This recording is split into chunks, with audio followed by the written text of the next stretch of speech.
好啦，咁就今日我哋嚟講下個話題啊，就係咧而家好多香港嘅家長啦，咁即係對小朋友嗰個期望咧就好高，咁啊又形成即係我哋都見到好多家長即係每個禮拜咧安排啲小朋友，哇好忙啊！即係星期六日咧爆晒㗎，完全安排唔到時間俾佢。咁有時咧，譬如好似話我哋夾時間補習啦，咁有時啲家長又會話唔得啊，佢星期六咧。跆拳道係啊，游水啊，跟住咧有時又話佢要學琴啊，又要可能而家有好新嗰啲噶嘛，係咪啊？又 hockey 啊，係咪又溜冰啊？而家又興翻玩四碌滾軸溜冰啊，即係由以前興過，而家又興翻啊。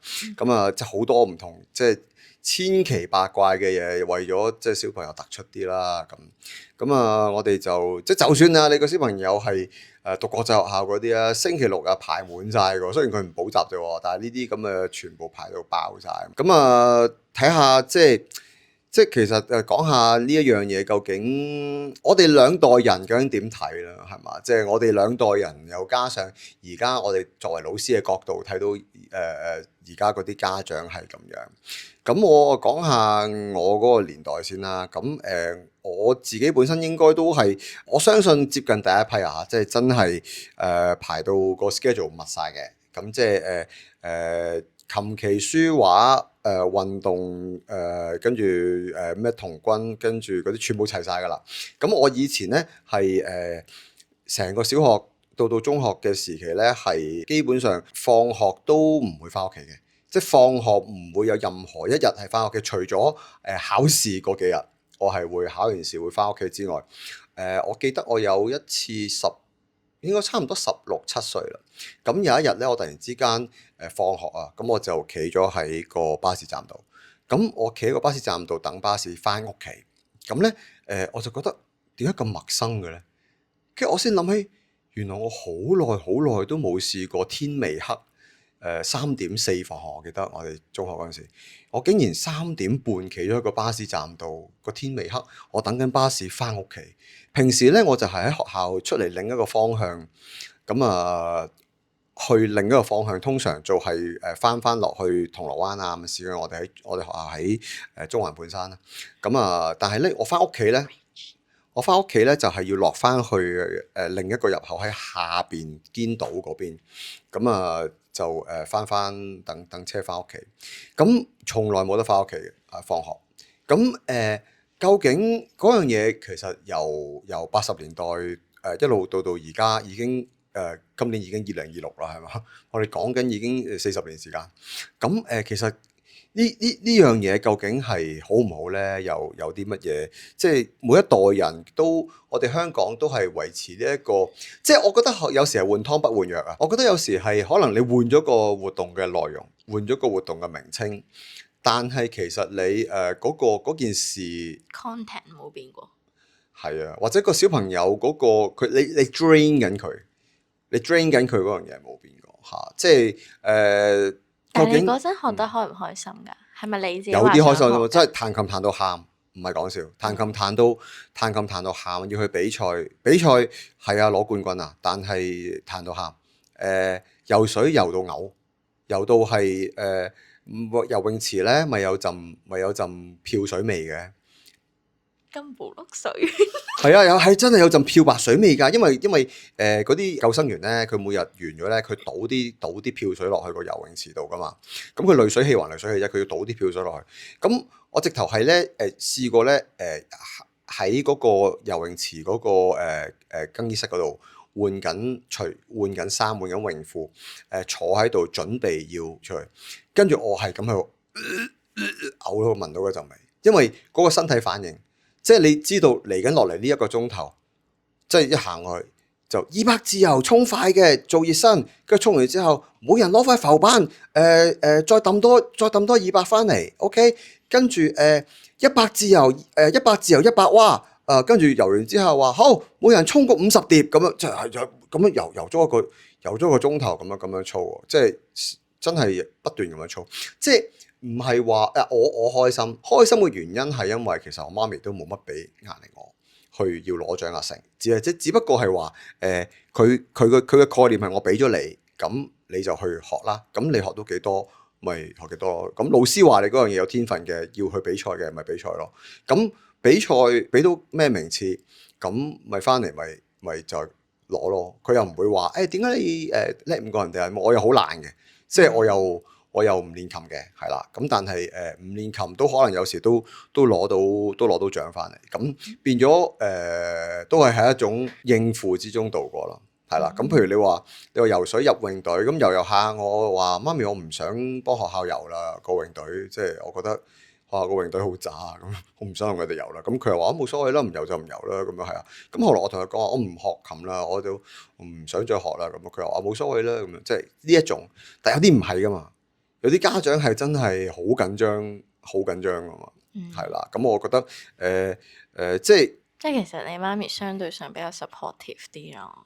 係啊，即係唔知你有冇見過咯？我自己都見咗好多，即係可能有時啲家長咧，佢哋好多時候會將佢自己一部分嘅心理就會投射咗去佢小朋友身上，即係可能例如佢細個係想做醫生嘅，但係佢做唔到啦，跟住佢就逼自己個細路一定要好努力咁讀書，跟住之後要去讀 medic 啊，咁樣就要佢哋讀醫科，就即係完成翻佢哋細個嘅心願咁樣咯。望子成龍嘛，望子成龍，望女成鳳嘛，係嘅。即係我覺得中國人家庭香港人家庭都真係好有呢一種心態，即係嗰種無形嘅壓力始終都係存在。我哋成日都講好得意，我哋講衣錦還鄉啊嘛。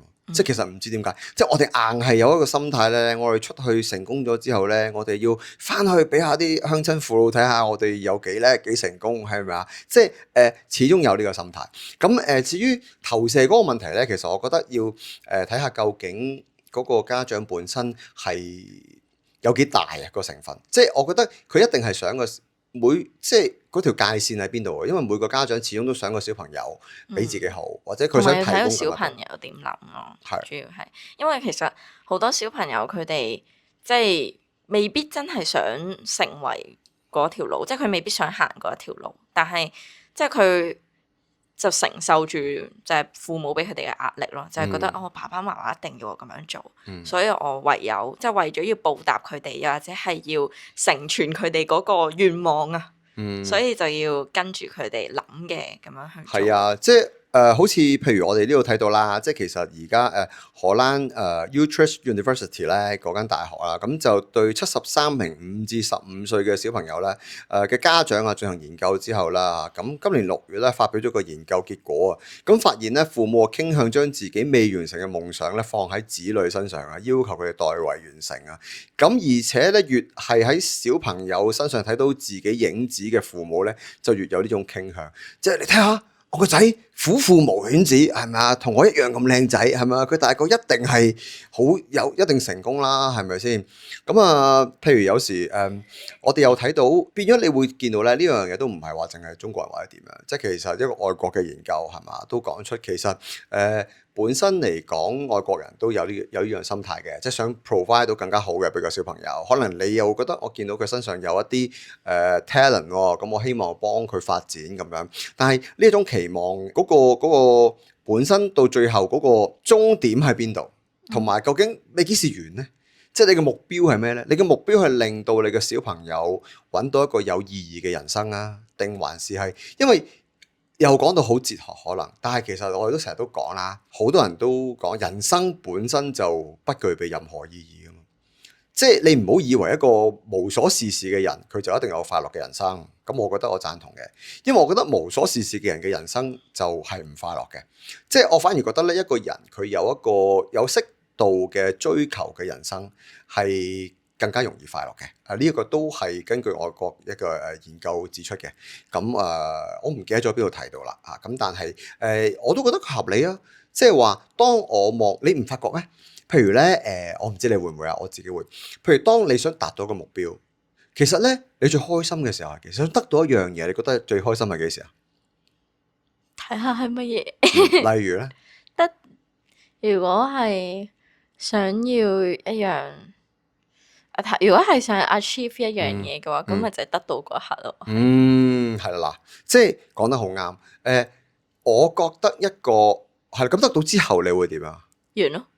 係啊，得到之後就冇噶啦，就係咁樣。係啊，即係就嗰個高峰就其實係下降，即係呢樣係好合理。即係好多人都花生之後先明白呢個道理。其實我覺得一個好現實嘅情況就係、你追尋嘅目標咧，其實好多時我哋以為我得到嗰樣嘢就會得到最大嘅快樂，但係其實好多時反而係我喺追尋嗰個目標嘅途中啊，我未得到嘅時候啊，而我望住嗰個目標去緊，而我覺得我通過我嘅努力能夠達到嗰個目標，呢一個過程啊係最開心啊！哇，開心到不得了！即係你話譬如你話我儲錢買部遊戲機係嘛，我儲錢買部 PS5 係嘛，我會覺得好辛苦。啱啊！但我儲錢，我已經睇住，我今日我又要儲到2500啦，聽日2700係嘛？咁跟住我慢慢就買到啦。但係其實當你買到嘅時候，當然啦，遊戲機就有啲特別地方嘅，因為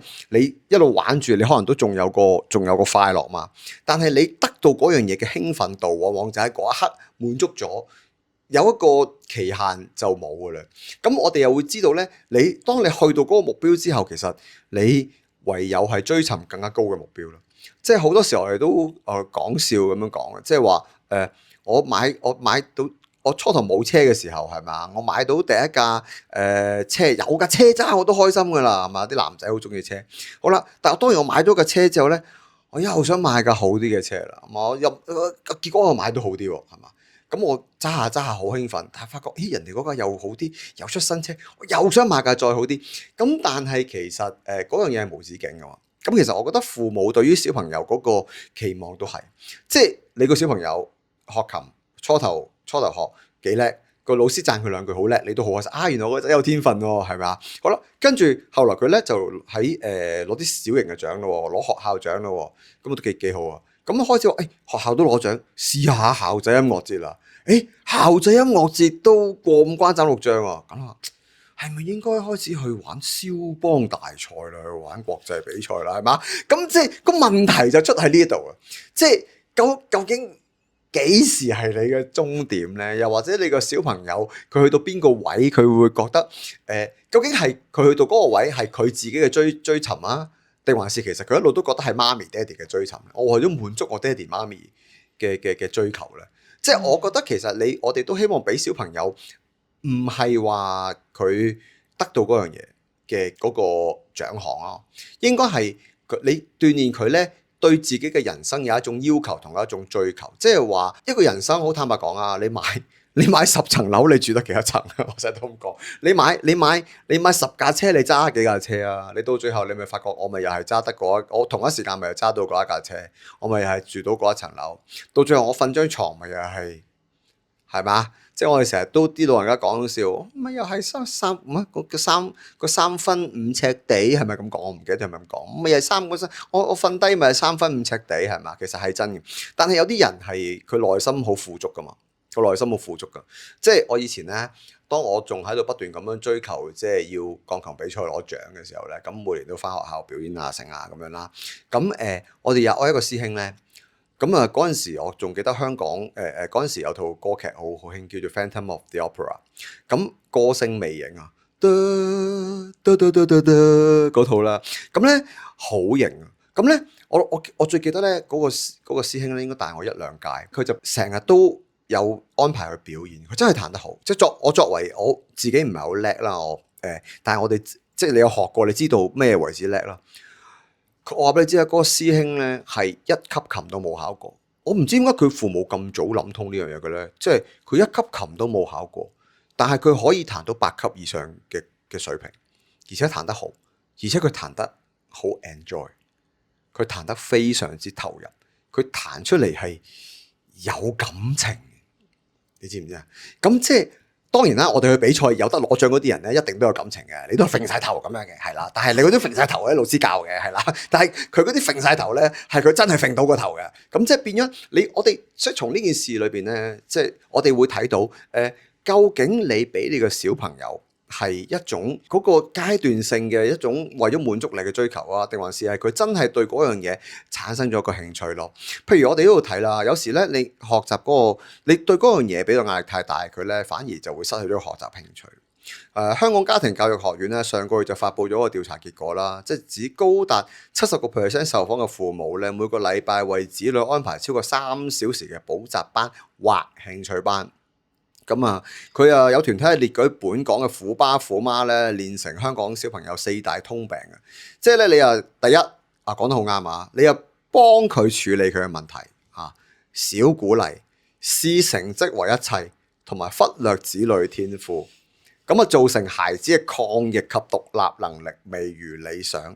咁啊，香港父母傾向過分安排學習，對子女造成壓力，又失去學習興趣。即係幫子女處理問題嗰樣嘢，我覺得好明顯。你覺得係咪有啲學生？我暫時就見唔到好多嘅，但係我都覺得佢哋抗逆力係真係相對會低啲，即係好容易玻璃心。玻璃心嘅小朋友係，我覺得其實咧好。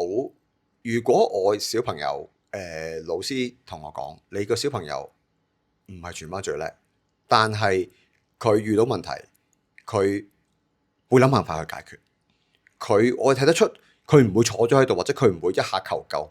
雖然佢係用啲可能係我哋大人覺得 stupid ways 去解決個問題，但係佢有諗啊嘛，佢有嘗試去掙扎啊嘛，係咪啊？你俾啲掙扎啊嘛，成日都講係嘛？咁即係你如果個小朋友有肯俾掙扎，佢遇到個問題嘅時候咧，佢自己有嘗試去解決，而唔係解決唔到就發脾氣啊。又或者我算唔算小朋友？我同齡嘅話，我就會見得比較多。對我嚟講係算啦。即係可能有啲同學佢哋係遇到一啲問題嘅時候，佢就會問我點算。係啦，我哋睇到嘅係一樣嘅，其實係啊。但係佢會問我點算，呢個應該點做咁樣。係啊。所以你會睇到㗎，譬如我哋細個都係咧，我哋細個做童軍咧，一去到露營咧，即係我哋好細個可以做㗎嘛。你童軍3年班開始做啊嘛，即係8歲咁樣啦。我次次去露營咧，即係就幾十個小朋友咧，咁咧就聽到夜晚咧咁，好掛住媽咪，好正，好多 Morty 啊，媽咪啊，係嘛？即係跟住我哋，即係有啲小朋友就唔係嘅，即係好似我嗰啲，哇咩放出嚟玩咁開心嘅，唔使見到阿爸阿媽喎，仲有得夜晚唔瞓覺喎，咁幾正啦，係咪先？即係跟住好啦，咁你有時。當然你會遇到問題啦，係咪啊？咁但係個遇到問題，你點樣去解決啊？係咪啊？即係譬如你話喺屋企，阿工人姐姐煮埋嚟食啊，快啲食啦，食多啲啦，食多啲啦，係咪啊？你去到係哇，幾時有得食啊？好肚餓啊！即係行咗10幾公里山路之後，仲要我哋砌個營，砌完個營之後，仲要紮個架，紮完個架之後咧，仲要慢慢整個爐喺度開始煮嘢食，煮啲嘢食出嚟咧，哇過晒籠啊！嗰塊牛咧，知道點解好似塊爛布咁樣咬都咬唔開，但係咧硬係如果平時阿媽煮咧，媽咪好難食啊，唔食啦，好難食啊，咁難食嘅，我要食麥當勞算啦喺樓下。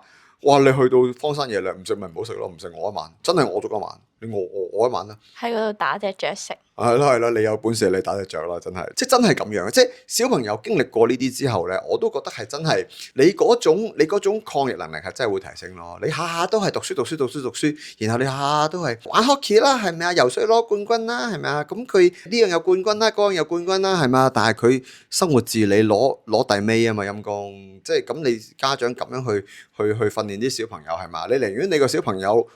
即係2個小朋友擺喺一個你幻想一個 scenario 係咪啊？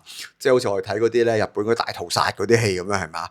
究竟佢係攞住一大堆金牌，好多金牌啊嗰個叻啊，定還是係佢肚餓嘅時候識得去揾啲樹皮嚟燒嚟食下嗰個叻啊？仲肯食樹皮嗰個叻啊？係咪啊？你梗係希望你個小朋友如果有朝一日我哋面對呢個逆境，佢可以即係低低地食下樹皮啦，係咪啊？你唔好下下都硬係要食牛扒，係咪啊？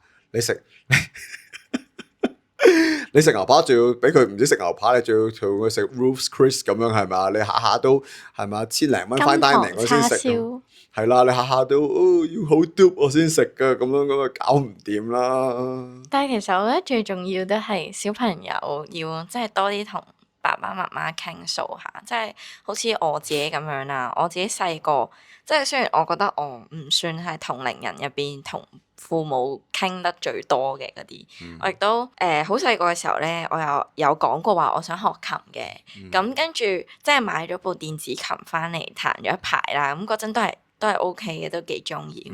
但係去到後面咧，我已經覺得唔係我中意去彈，所以去彈鋼琴，而係我媽咪好想我繼續彈鋼琴。係啊，由你嘅興趣變成佢嘅期望啊嘛。係啦，呢個係一個必然嘅經歷。去到後面我就已經完全係 lost 晒，而且再加上因為我個老師都。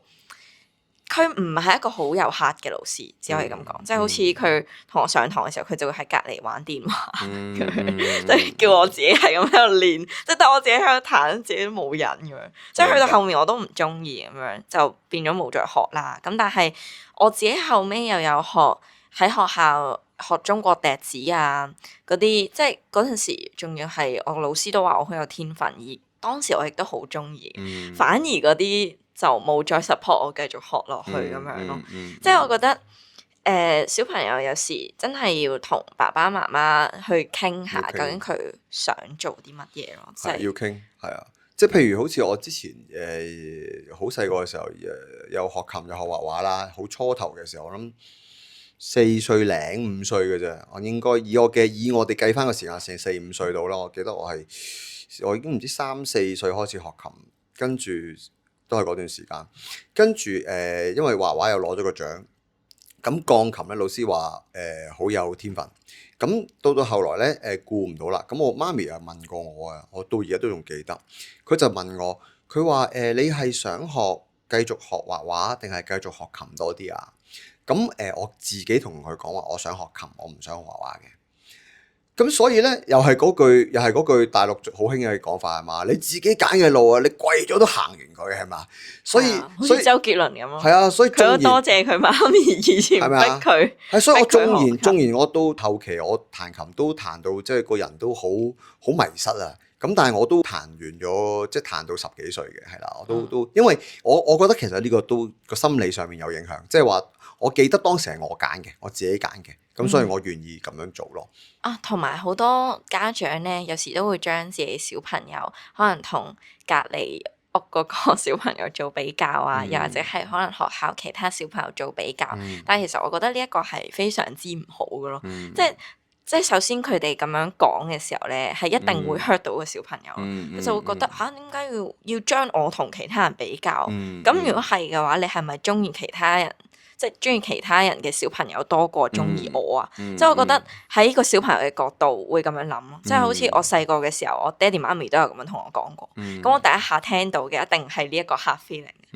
我就會覺得我爸爸媽媽係咪唔愛我啦？佢哋覺得無心之失咯，即係佢哋覺得好正常咯。點解人哋得你又唔得？睇人哋幾叻咁。我都唔會攞你同人哋屋企嗰個爸爸媽媽比啊嘛。唔啱啊！咁所以唔係我聽過有啲人講，但係我覺得兩邊都唔啱。即係 I mean like 唔係即係譬如好似，我意思係我唔會咯，我唔會將佢攞去同人比咁樣。咁爸爸媽媽都要知道咯。即係如果有一日你個仔問你，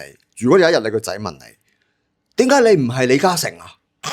你 hurt 唔 hurt 啦？我呢個唔會 hurt。唔係即係咁比唔到。咁調翻轉又講啊，係嘛？點解你唔係好似阿邊個同學個爸爸咁有錢啊？點解你唔係好似人哋邊個個媽媽咁又靚又溫柔又識得照顧佢對佢有 support 啊？即係如果佢咁問你啊，你 hurt 唔 hurt 啦？咁調翻轉頭你問佢喎，你作為家長你問佢喎，點解你唔係好似人哋嗰個咁叻啊？點解邊個做到你做唔到啊？你睇下人哋都做到，你冇理由做唔到啊？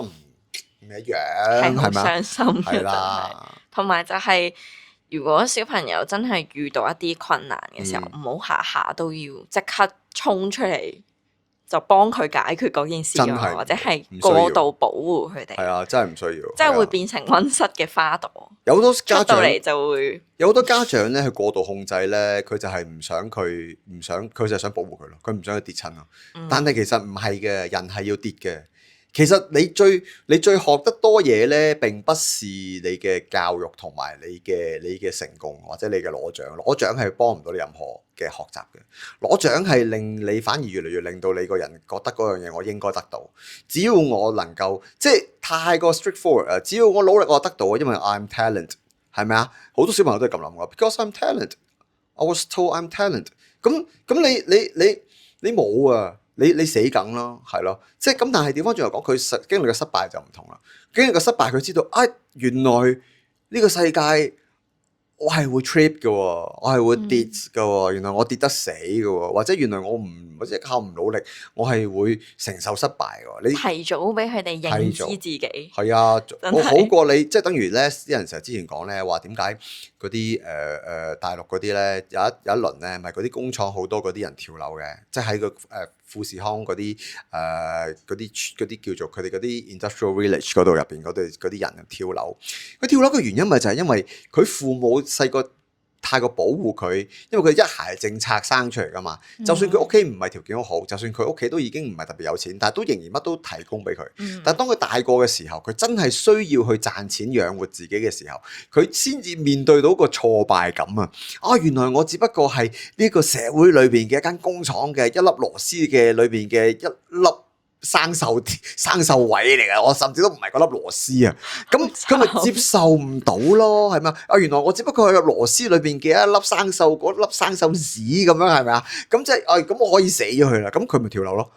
係啊，即係你太遲俾佢認識到，原來真係啊！即係你坦白講啊，你天外有天，人上有人，你俾到咁多嘅 resource 佢，比你 resource 更加好嘅人多的是啦，呢個世界，亦都難保呢個世界呢個人生係會經歷失敗噶嘛。早啲俾佢經歷失敗，而嗰個失敗係足夠痛嘅。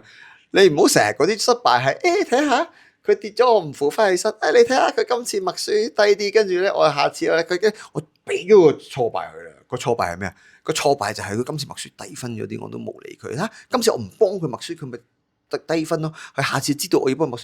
你唔係咁雞毛蒜皮嘅失敗，你可唔可以早少少細嗰啲俾啲大少少嘅失敗佢啊？俾佢經歷下，你唔好乜都真係好叻仔，真係好叻仔，乜都好叻仔。啱，be supportive 係真係啱嘅，但係我都會覺得小朋友你早啲俾佢認清到自己嘅 limitation， 從佢嘅 limitation 裏邊，從佢自己嘅失敗裏邊去學習自己點樣去承受嗰個失敗。有時佢唔係要更加成功啊！